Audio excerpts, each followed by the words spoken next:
How to redeem Helldivers to Twitch code. Hi guys, welcome to our channel. Let's begin. In this video, I will guide you how you can redeem Helldivers Twitch 2 code.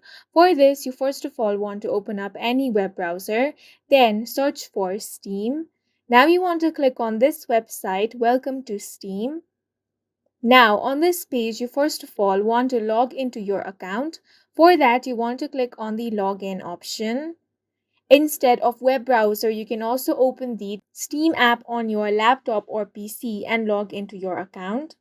Enter your account name, then enter your password and click on the sign in option. You can also sign in using the QR code instead. Once you have been logged in, navigate to your library. Then use the Add Game button in the bottom left corner and select the Activate Steam Code option. Now enter your Twitch code in here. If the code is valid, it will be redeemed. If you play on PS5, you want to navigate to the PS Store, click on the three dots in the top right and choose the option to redeem a code. And that's it for this video. If you found it helpful, please make sure to hit the like button and subscribe for more videos like this.